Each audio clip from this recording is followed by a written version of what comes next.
So we now have 19 people. I know Jeffrey has a fantastic presentation for us today. So just to be respectful of everyone's time, we'll go ahead and get started with the introduction as people continue to come in. So welcome everyone today. We're really excited to have this second version of our LinkedIn workshop series. So this one is certainly exciting. We're really privileged to be able to have Jeffry Ullman from our team, our Tech Hub team, that is doing the Lunch and Learn today. For those of you that have met Jeffrey, he's absolutely phenomenal. He comes from a really long line of experience in tech. I'm sure he might give a little introduction himself, but he's worked at IBM, Red Hat, and so many other places before joining our team. So we're really thrilled today to be able to have him do his presentation. He is the best in terms of being able to tell it like it is, have the experience, and give you really good knowledge that will help you throughout your LinkedIn searches, and also too just throughout your career. It's something, if you're not looking for a job, it's always good information to have. We also did have a session last week that was recorded that we can share with you. And then next week, to round out our LinkedIn series, we're doing it from a recruiter perspective for how recruiters find you. So before we get started here, so for those of you that are not familiar with Tech Hub, we are the only tech regional association in the South Florida area. So we represent Miami-Dade County, Broward County, Palm Beach County, and then all the way up to the Treasure Coast as well with Martin County and Indian River.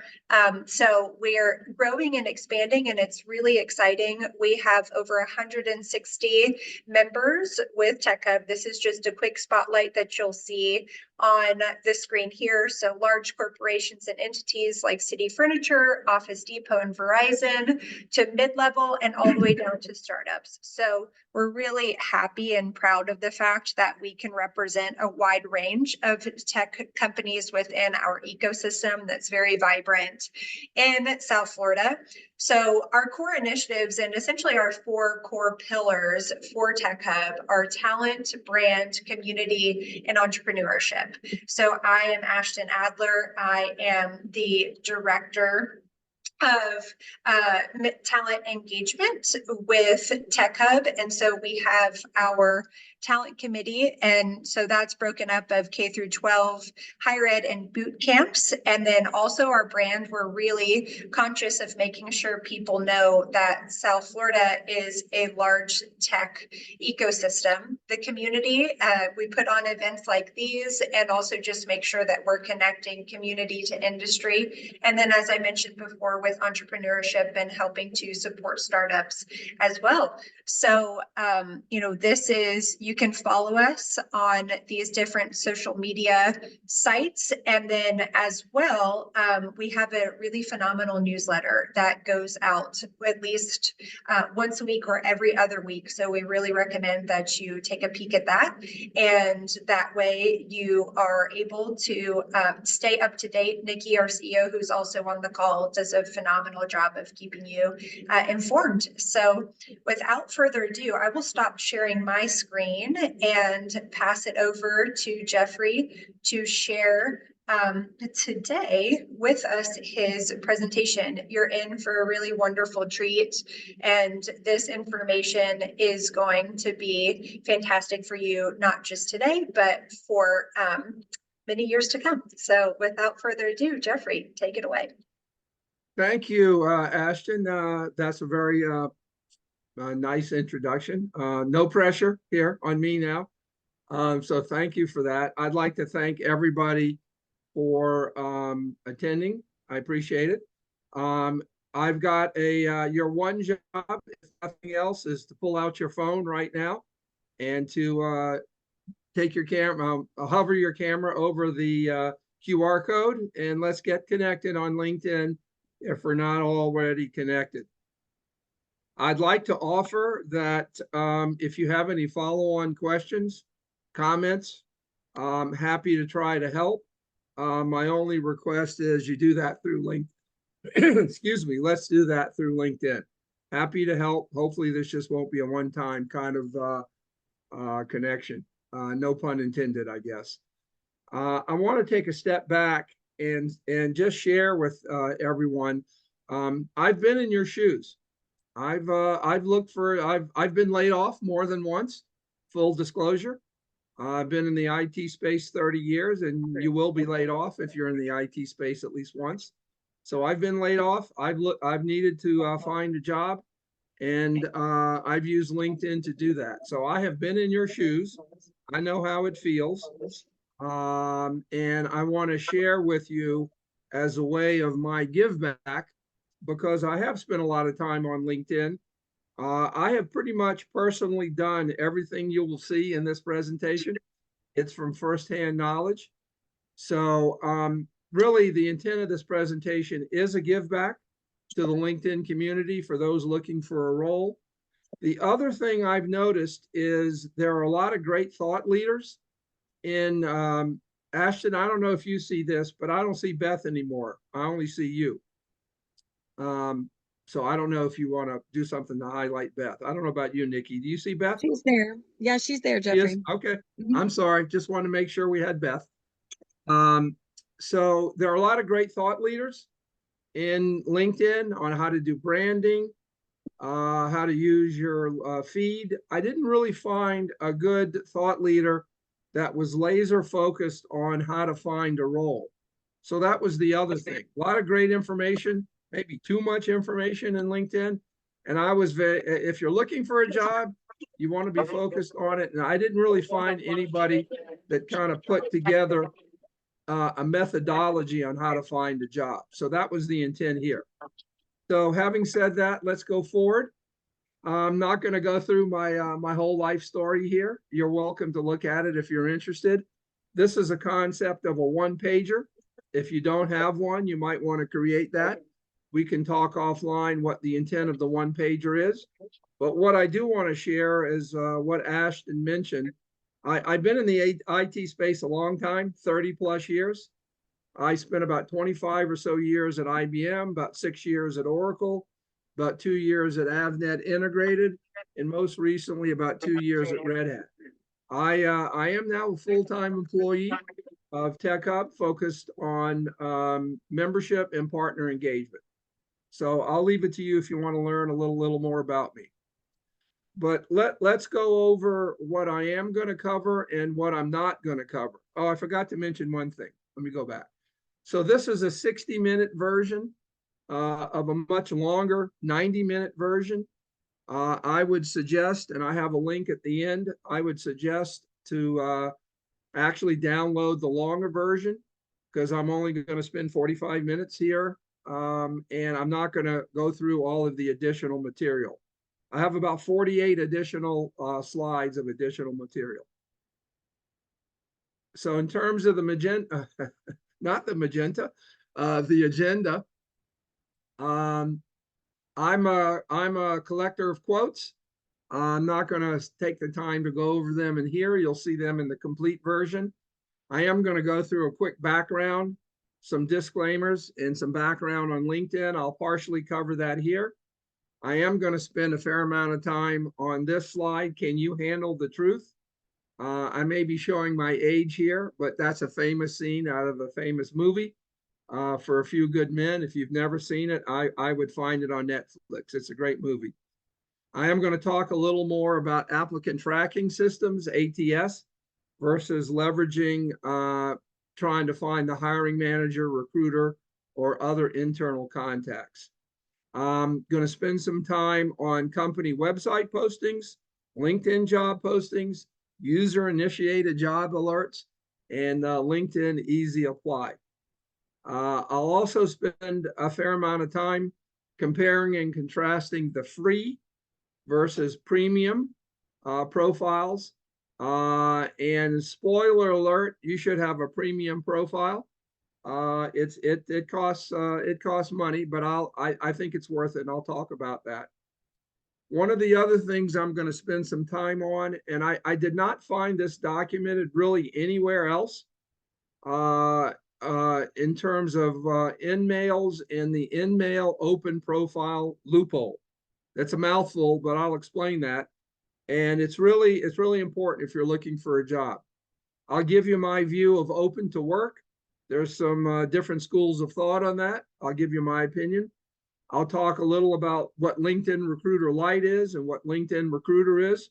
As Ashton mentioned, we have a whole, the whole next presentation in this three-part series is looking at LinkedIn from a recruiter's perspective.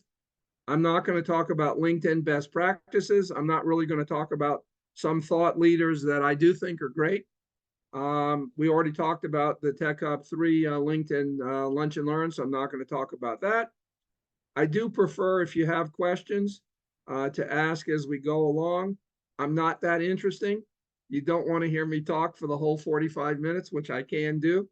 So please, if you have any questions, enter them in the chat, or if you want to jump in live, I'm fine with that. I guess it's better to go through the chat. And Ashton will moderate that. But please, let's make this interactive. I don't want to be the only person talking here if we can avoid it. The other thing, as I mentioned, I'm not going to include, and I don't cover in this version, the 48 additional slides. So having gone through the agenda, let's kind of talk about some general backgrounds. So full disclosure, this presentation violates every good rule of good presentations. Let me just say that up front. It's intended more as a reference for you to come back and use than so much as a good presentation. I'll be the first to admit there's too many words on too many charts. It's too dense. But I think as a reference, it's more useful than it is as a presentation.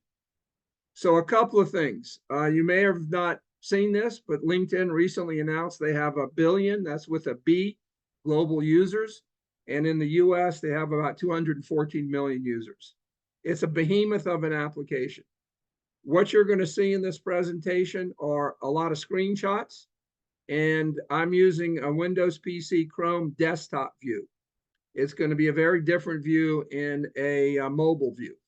I find the mobile app a little hard to use sometimes because you have more real estate in the desktop view, but the screenshots will be the desktop view. The other thing you might not be aware of, LinkedIn is so big, it doesn't run in one data center. It's in multiple data centers around the world, and there can be time delays. So the screenshots you see in this presentation, it may actually be different than what you see because all of LinkedIn takes a while to get updated. I'm going to use the term AI ML a lot, or LinkedIn AI ML. When I say that, I'm really talking about Microsoft AI ML technology. AI is artificial intelligence, and ML is machine learning. You may not be aware, Microsoft acquired LinkedIn about 10 years ago. I'm going to assume you have some knowledge of LinkedIn, really intermediate level of knowledge. I'm also assuming you're a premium user because all my screenshots are taken from a premium profile. I have a paid premium profile. So also, I'm coming at this, and my perspective is from an individual contributor. Full disclosure, I was never a people manager. I was never a director. I was never an executive. Never going to be, quite frankly, and that's okay. I was a team leader, and I've primarily been an individual contributor. So this whole perspective is coming at this from an individual contributor role. However, I think most everything I say will apply to higher level roles, people manager, executives, or directors. So when I say recruiter in this presentation, I'm talking about the recruiter that works for the company that's posted the role, not a third-party recruiter, not from a staffing agency. That's a whole different kind of business model, and they have a different perspective than the recruiters that work for the companies that have posted the roles. So as I mentioned, this whole presentation is based on 30 plus years of experience, mostly from a commercial Fortune 1000 perspective. I've never worked for governmental agencies Other than this current job, I've never worked in a nonprofit. And I've never really called on government agency. So it's more from a commercial perspective. I will tell you, since I left IBM about 10 years ago, I added this up the other day. I've probably had over 150 screening calls, web interviews, panel interviews.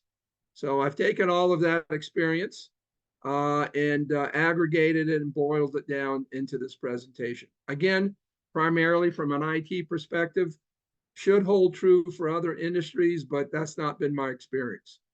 The other thing is I say sample size of 1, because whatever I say or whatever a LinkedIn thought leader says, at the end of the day, you've got to be comfortable with what you're going to do, how you're going to approach your job search, and how you're going to represent yourself.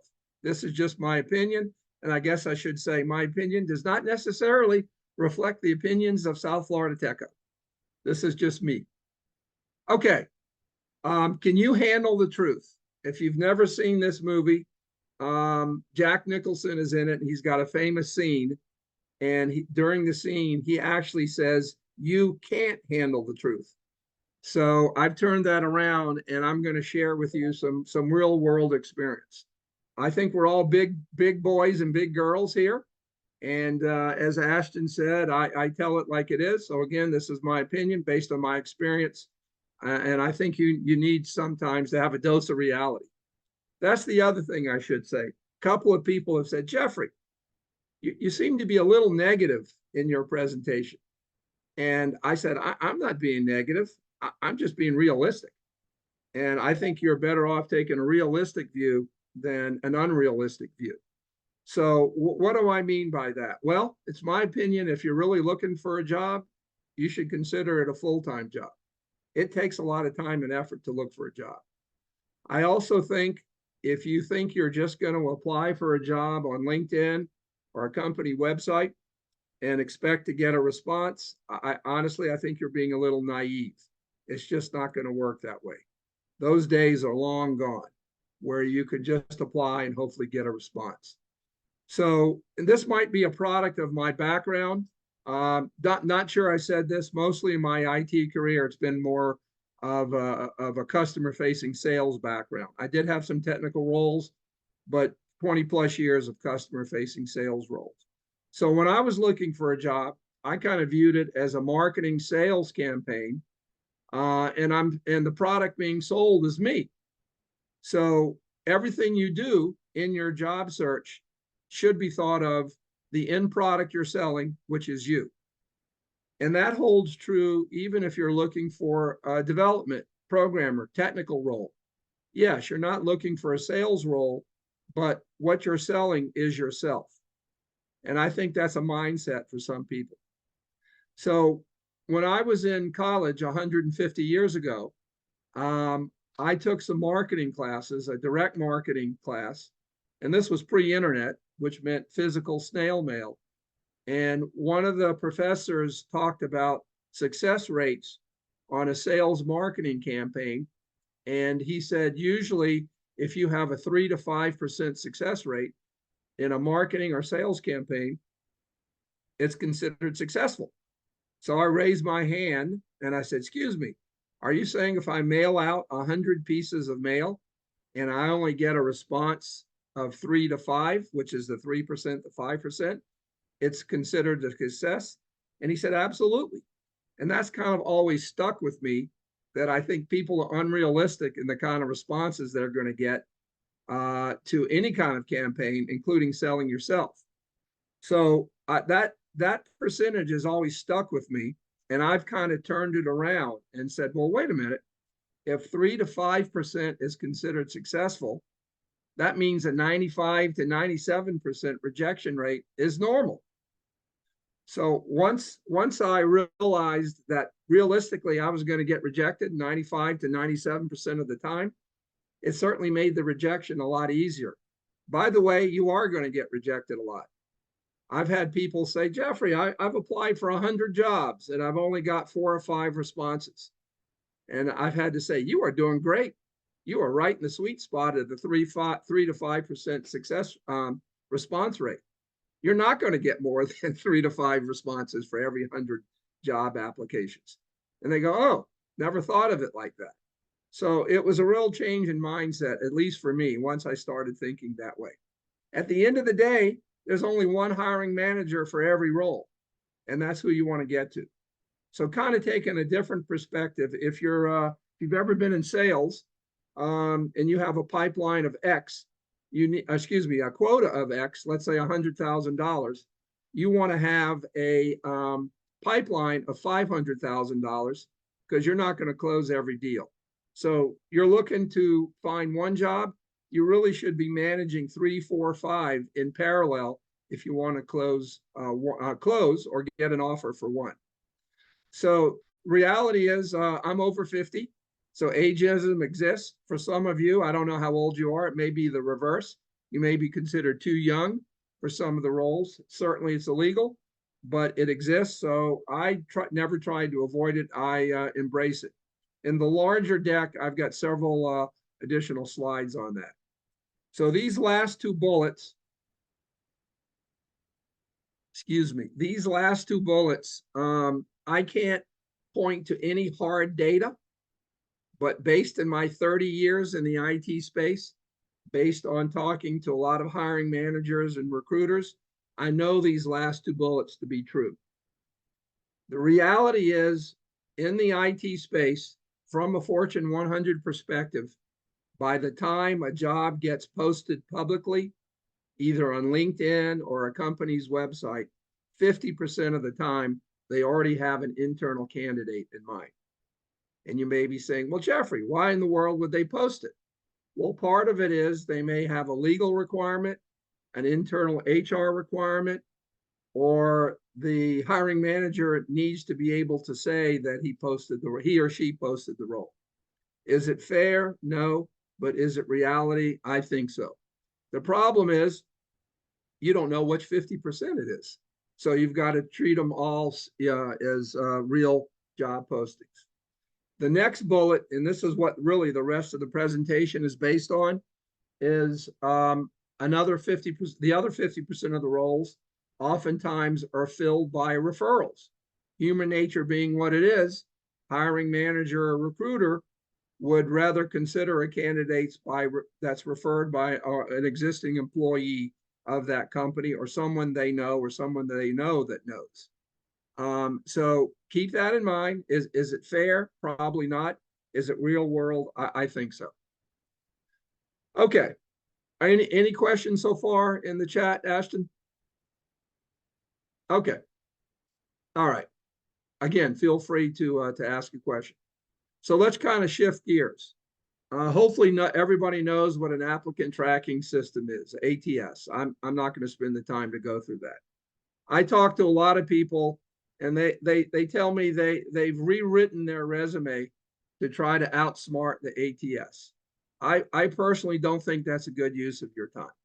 I think what you should do is read the LinkedIn and the website job postings in excruciating detail for keywords. And then embed those keywords in your resume.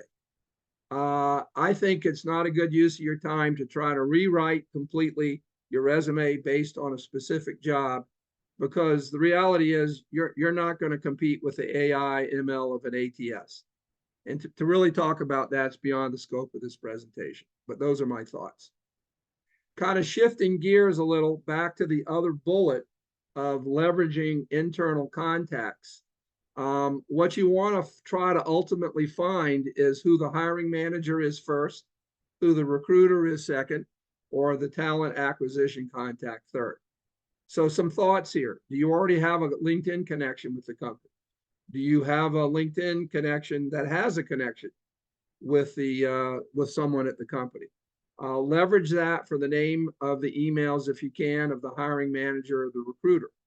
The other thing I used to do a lot was look at the title in the of the job posting and see if you can find another person on LinkedIn at the same company that has the same title, and then reach out to them. And I have examples of this. You might be thinking, well, Jeffrey, how can I reach out to someone that I don't know and ask who the hiring manager of the recruiter is. And my response is, well, why can't you? What's the worst thing they're going to do is they'll ignore you or say they can't tell you. You will be surprised, and it's possible that was reaching out to a lot of other people in the sales world. Granted, this may be something sales related, but anybody else in another sales role, they'll understand exactly what you're doing. You're prospecting and using them as a prospect to find a hiring manager. I was pleasantly surprised, and I think you will be too, how many people that I've never met didn't know me, that I just reached out and said, hey, can you give me the name and the email of the hiring manager? And boom, they gave it to me.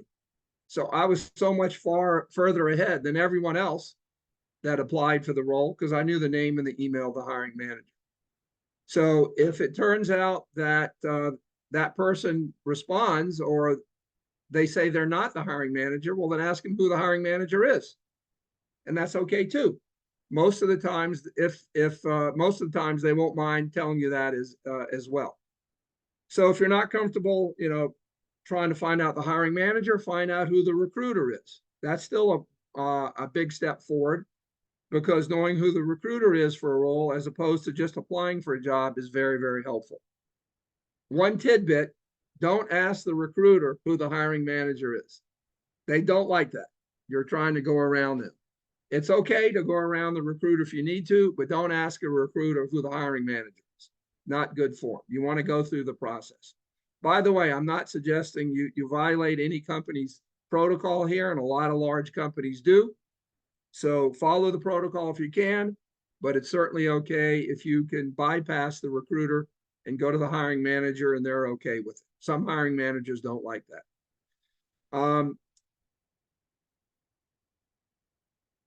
The other thing is by being on LinkedIn, you'll find sometimes hiring managers and recruiters will post roles on LinkedIn that haven't been published yet. And I'll talk more about that. Okay.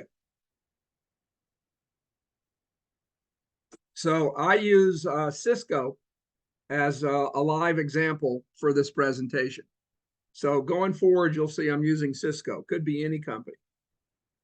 One of the things I noticed recently is that if you go to the company's website page on LinkedIn, at least if you have a premium profile, here's a couple of ideas to increase your response rate. So the LinkedIn company page will tell you some of their recent hires. They tend to be executive level on recent hires, but hey, reach out to them, congratulate them on the new role, say you've applied for this role, you're a great fit. Can you tell me or look up who the hiring manager is? Most of them will ignore you. You'd be shocked. I think some of them will look that up and tell you. The other thing you can do, excuse me while I get some water.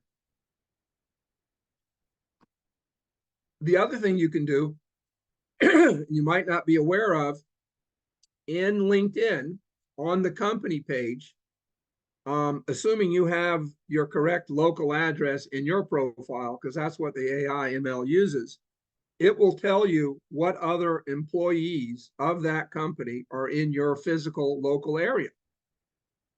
So Cisco being a big company, for me, it says there, at least when I checked, there are 452 employees that work in the Miami-Fort Lauderdale area. Well, heck, reach out to them, say, hey, I see you work for Cisco, you live in Miami, you live in Fort Lauderdale, you live in Boca, I live in Boca. Would you mind if we met for coffee? I'm buying and we have an informal conversation about the culture of the company. Maybe you can tell me who the hiring manager is, et cetera, et cetera. You'll be surprised. Some will agree to that. Imagine if you had the employee of another company that'd be willing to help you. If nothing else, they'll tell you about the culture of the company, which is very, very useful if you get an interview. So moving to the top right, the other thought was give it the old college try. Assuming they have their college in their LinkedIn profile. And by the way, not everybody keeps their profile current. It's not always right, but most of the time it is. It will tell you who are alumni of your school. So I went to Georgia State University in Atlanta, and it says there are four of my connections who also went to Georgia State University that work at Cisco. Well, I'm going to reach out to them and say, hey, go Panthers. That was the mascot of Georgia State. Can you help me? We both went to the same school and blah, blah, blah. Can you help me? Can we talk? That kind of thing. The other thing is you should spend time on your LinkedIn feed in your profile, because some of your connections may mention something about Cisco, and you never know, you could leverage that. If all else fails, try to find out the hiring manager or the recruiter's email and just send them an email. In the bigger deck, I have some tools to help you find the email address. Okay, let's get a little more focused on the mechanics of LinkedIn and job postings. I'm old enough actually to predate LinkedIn. So at one point, there was no LinkedIn. You just go to the company's website and look at their job postings, and they're still there. What you might not realize is that if a company posts a role on LinkedIn, they have to actually pay LinkedIn for every role they post. So if you remember my bullet point that 50% of the jobs, by the time they're posted externally, they already have an internal candidate in mind. My thinking was, well, if they paid to post it on LinkedIn, maybe they didn't have an internal candidate and they just posted it on their website. So my thought was possibly I had a better chance at jobs posted on LinkedIn versus the company's website. Doesn't mean you still shouldn't apply on their website, but that's something to think about. The other thing I found is a lot of the roles were cut and pasted, and the company didn't do a good job. So the title of the role, the location of the role might not fit what's actually the text in the role. So you do have to read them closely. The other thing is, for a lot of roles, there's no real agreed upon industry standard of what the title is. So you might want to, consider that. You need to read the job descriptions in detail. And sometimes, and I think this has recently changed to premium only, that LinkedIn will tell you who the hiring manager is, who the recruiter is, or who the talent acquisition contact is. You won't get that from the company's website, but you'll get that from LinkedIn. So for this role, I just cut and pasted, wow, I already know who the talent acquisition partner is, so I'm going to reach out to her directly. The other thing is you want to create job alerts. And job alerts are more of an art than a science. Someone gave me a good example. Renewable energy and clean energy may be the same to you and me, but to the AI ML, it's different. So it's more of an art than a science. And on the right, you see some of the ones I used. You want to consider using common keywords. And you also not only want to do a keyword search, you probably want to do a geographic search. You can search in the United States, and you can search for a smaller geographic area. So I searched on Miami, Fort Lauderdale. What's interesting is I read about the way the algorithm works. You pick the largest physical area, not the smallest. So if you go in LinkedIn, you can select Miami, or you can select Miami, Fort Lauderdale. It's better to select the bigger one, Miami, Fort Lauderdale, in terms of the way the AI algorithm works. The other thing is you'll see this easy apply on LinkedIn. Personally, I think it goes into a black hole. Nobody ever looks at these because not only is it easy to apply, it's also easy to ignore. But if it's there, it certainly doesn't help. I mean, doesn't hurt to do it. So I would go ahead and apply. Okay. In terms of free versus fee, it's a little confusing, the terminology that LinkedIn uses for a lot of their profiles. So on the top left, you see the individual profiles. I have premium career. That's what I suggest you should have. The other ones are additional features and functions. I don't know if you need those, especially the recruiter light, unless you're a recruiter. The sales navigator, as the name implies, gives you some additional features and functions if you're prospecting. On the bottom is the business profiles. You have a thing called LinkedIn Recruiter, which is a more feature-rich version of the Recruiter Lite. And you have LinkedIn Sales Navigator, and that's an enterprise version of basically the premium career profile, has a lot of additional functionality. Okay, so we're all afraid of AI because Skynet's eventually going to take control and kill all of us. Hopefully not. But my view is let's have AI ML work for us, not against us. Well, you need to have you need to pay for premium if you really want the AI ML to work for you. For me, it's about $45 a month. It's not cheap, but the way I looked at it is I viewed it, I was making an investment in myself. My understanding is it's a tax deductible job expense as well. I'm not an accountant, so talk to your accountant.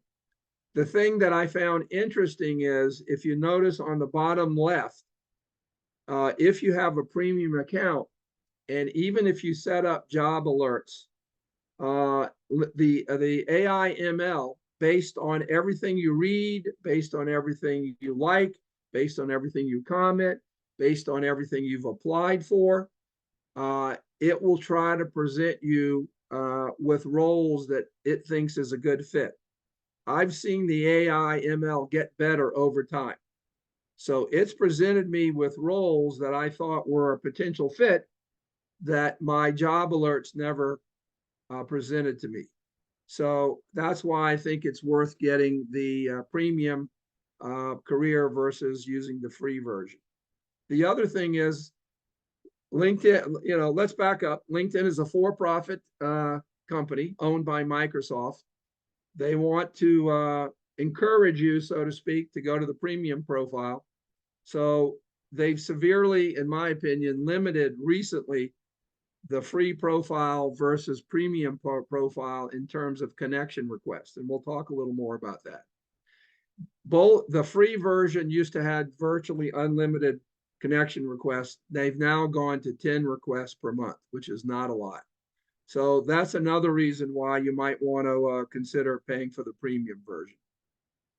The bottom of the page is a good article on the difference between free and premium. Okay, so a little more detail on that. Prior to this recent change, it would never tell you how many, well, actually you had a limit of 300 characters, but it wouldn't track it the way it does now. So the two on the left are prior to these restrictions. The two on the right are with the current restrictions, and it's going to track you from 0 to 300 characters. Notice that's in the premium. And then if you don't have the premium on the bottom, you only get 200 characters. And it says, oh, by the way, with premium, you could add more characters. So LinkedIn is not so subtly encouraging you to go to the premium profile. Okay, so let's move on. Connection request is kind of exactly what it says. It's trying to make a connection with someone. What the heck is an InMail? And what's the InMail open profile loophole? This has actually taken me a long time to understand. Hopefully I can explain it. Hopefully I won't confuse you. But it's a little, it's not intuitively obvious. First of all, I think InMail is a terrible name. And I think open profile is a terrible name. They didn't ask my opinion, but that's my view. So what's an InMail? An InMail allows you to send a message to a LinkedIn user that you don't have a connection with. It's only available to premium users. You get more text and you can attach files in an InMail that you can't in a connection request. Again, LinkedIn is a for-profit company, so you only get a finite number of InMails per month. So with a premium career, you can only send 5 InMails per month for your monthly subscription. You can pay more individually, but that's the 5. For those of you that are old enough to remember when you first got a cell phone, if you didn't use all your minutes, it rolls over. Same thing here. If you don't use all 5 in 1 month, it'll roll over to the next month. A user can turn off getting InMails. So this may be negated, except if they have their open profile turned on. The question, pull up the inbox here. What is InMail? so an InMail is a message that you can send beyond a connection request to another LinkedIn user that has a premium profile. You don't have to have a connection request. I stated another way, it's a way one premium member can connect with another premium member. Does that answer the question? Yes, thank you. You can have an agreement. I'm sorry, what? Thank you very much. Okay. The problem is you only get 5 InMails a month, unless you want to pay, I think it's $10 per additional InMail. However, with this loophole, which is why I'm going to spend time on it, you can get potentially more InMails. So I don't like this name, but every LinkedIn premium user has an open profile. If your open this is confusing. If your open profile is open, let me rephrase that. If the person you want to reach out to, if their open profile is open, then you can send them an InMail, and it does not reduce your InMail credits. If the person you want to reach out, if their open profile is closed, then you have to either use a connection request or one of your InMail credits. The video at the bottom is very good at explaining this. So you may be saying, well, Jeffrey, that sounds interesting. How in the world do I tell if someone I want to reach out to, if their open profile is open or their open profile is closed? Well, I'm going to show you. So again, I'm using Cisco as an example, and I've already done the research here. Brian, his open profile is set to close. Quite frankly, it's hidden in your profile, and I've never figured out is the default open or closed. But with this method, it's very easy to find out. So I'm not connected to Brian. I want to send him a InMail message. I click on the message. It takes you to the screenshot on the right. If you see the bottom right, it says, oh, you want to send Brian an InMail message? His open profile is closed. And if you want to send him an InMail message, you've got to use one of your 10 InMail credits. You can see I didn't use 5 for 1 month because it rolled over and I have 10. So again, this is only available to premium users. I have to decide, well, do I want to use an InMail credit or not? And that's the choice you have to make. So you can do that, but because his open profile is closed, it will use one of your InMail credits. Okay, well, let's say I wanted to reach out to Scott and do the same thing. You click on message. Again, I'm not connected to Scott. That's why the connect blue button is there. Not connected to Scott, not connected to Brian. That's why the connect button is there. And let's say I could connect for both of them as well, but I'm limited in the text, can't attach a file. Let's say I want to send an InMail. So with Scott, click on message. Hey, look at the bottom right. It says it's a free message. And if I click on Y, I should probably click on Y and have a screenshot of that. But if you click on Y, it says, oh, you can send Scott an InMail message, a free message, meaning it doesn't use one of your InMail credits because his open profile is open. So I have yet to see this really documented anywhere in LinkedIn that it's explained this well. Hopefully you think I've explained it anywhere in LinkedIn. If you're totally confused, don't worry about it. It's taken me a long time to understand this. I've had to reread this several times. If you're still confused, like I said before, reach out to me and I'll go through it again.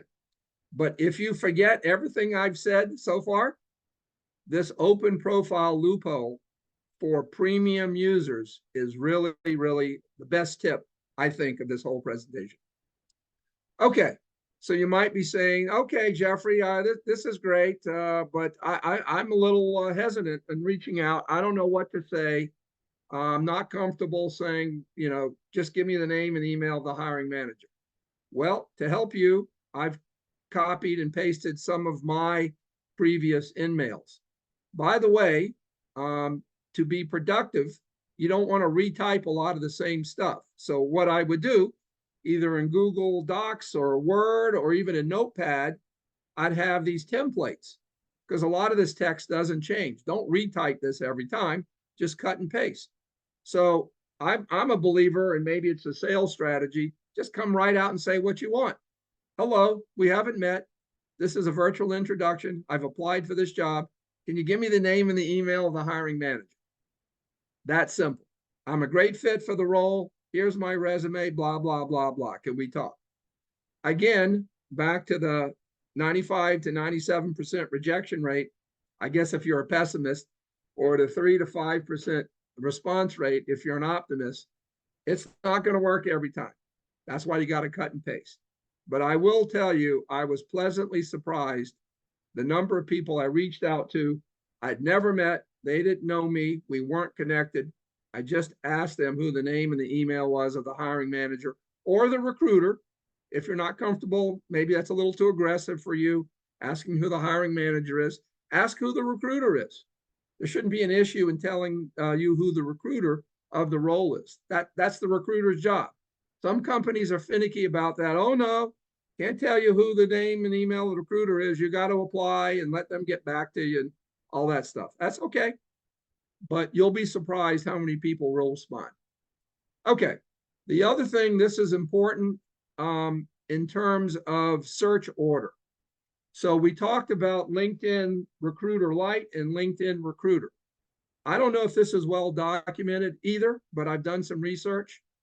The first two fields, let me back up. So LinkedIn Recruiter, LinkedIn Lite, it allows a recruiter to search, I think, about 100 different keywords. What's the person's what's the person's college degree? Where do they live? Do they have this skill? Et cetera, et cetera, et cetera. So it allows the recruiter input all these search words, and then it comes back with candidates' profiles. I found out that the first field that gets searched is the field under your name, which is called your headline field, and the second field that it searches is your about field. So you want to be aware of that, because what I did is I was looking, one of my prior jobs, I was looking for an IoT role. So I put that in my headline and I put it in the about. And occasionally I get a recruiter reach out, and I always ask, say, I'm just curious. Why is it you reached out to me? And they said, well, because I searched for IoT in your profile. Ashton, I don't know if it's you or me, but I'm no longer spotlighted. So I don't know what everybody else sees. So I asked them, I see. how, oh, I mean, Beth was there. Okay, I see Beth now. You both be spotlighted. I'm sorry? You both should, okay, they can still see you. Okay. Mhm. It's a little weird with Zoom. I guess I don't see as presenter what everyone else sees. Sorry about that. So I guess my point was it validated my thought process. Because I had IoT in my headline, I was one of the top 5 candidates because this recruiter was looking for someone with IoT skills. Okay, open to work. Hopefully you've heard what this is. That's the green banner that you can put in your profile top left. There's a lot of schools of thought that says, you might not want to let the world know that you're looking for a job. Don't put in open to work. My personal view is it's a full-time job. You're looking for a job. Why in the world wouldn't you want to tell the world you're looking for a job? So I suggest you put it in your profile. You might be saying, Jeffrey, my company is really finicky. If they see that I have a job, I'm looking for a new job, and if they see I'm looking for a new job on LinkedIn, it's going to be a little awkward. Well, there's an option, and I have a screenshot for that, that theoretically the AI will look to see, does the person looking at your profile have a recruiter profile? If they don't, then they're not going to see open to work. But if they do have a recruiter profile and they don't work for the same company that you work for, then they'll see open to work. I think the reality that it's ever going to be issue for you is so low, I would put it in your profile, even if you're currently working. But remember to check recruiters only. So for me, I wasn't working, so I put all LinkedIn members. Okay. That's the end of my presentation. I would suggest that you get the bigger one, the 90-minute version, because I have the additional information. There's the URL. We'll send out the URL to the larger deck in the recap. So thank you. And I'm open for questions. I think we got about 9 minutes. If there are any questions. We have some really great comments in the chat, so thank you for keeping that active. I'll take the comments as long as they're good. Yeah, they're great. Does anyone have, okay, here we go. We have one question. Advice for what to say when you message someone you haven't met before an informal interview. Okay, well, let's be clear. Are you messaging a employee that you've connected with? Is it a recruiter or is it a hiring manager? If the person wants to jump on audio, that would be helpful. If not, I'll give it a shot 3 ways. Let me go ahead and answer for each of those. So An employee, it's what? An employee. Okay, well, that's great. So I assume the question is how to word a LinkedIn message to them. So I would say something, first of all, thank you for responding to my message. I would give them the specific role that you're looking for, the title and the link to the role. I'm assuming you would have reached out to that person because maybe they have a similar role today. Say, hey, I see on LinkedIn you've got the same title, blah, blah, blah of the role. I see you're based in, I'm assuming whoever asked the question is based in South Florida. I would say, hey, would you mind if I buy you a cup of coffee? Maybe even go to lunch, depends. A cup of coffee is a little easier. Just to have an informal conversation with you, maybe just about the culture of the company. If you know what you can tell me about the role, since you have the similar title, 15 minutes, half hour, that kind of thing. That's how I would word it. Does that help?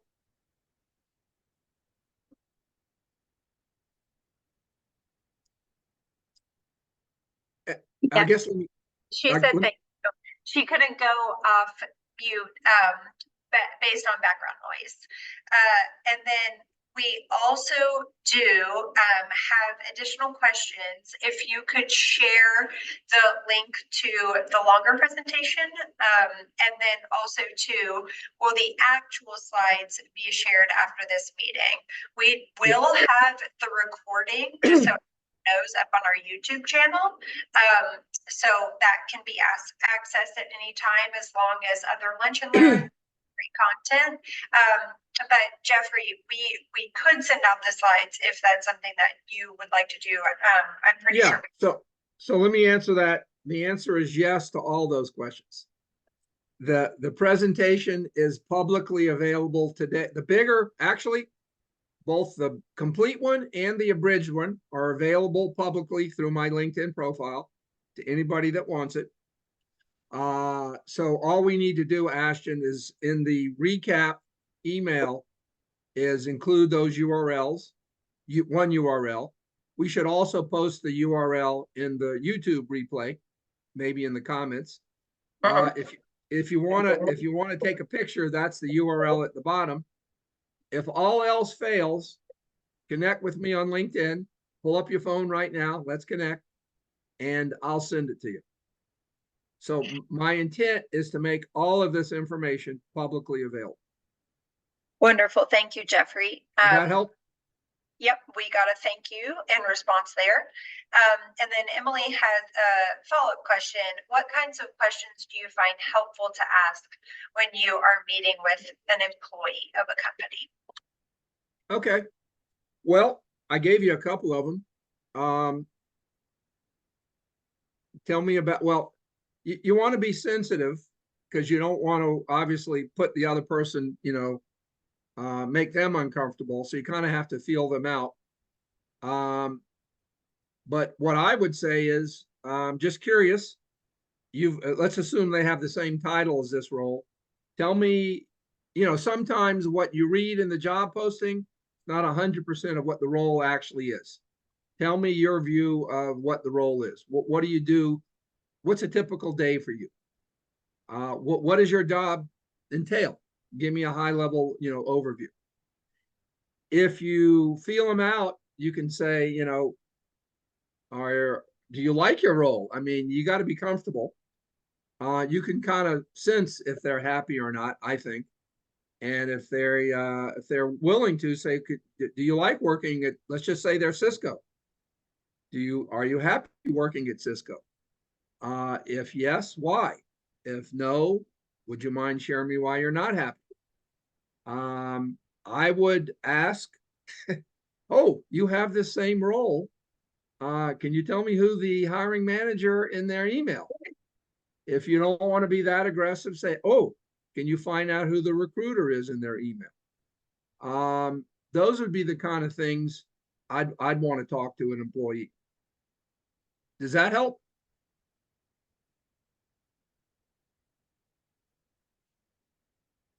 Definitely pay for the Yes, thank definitely you.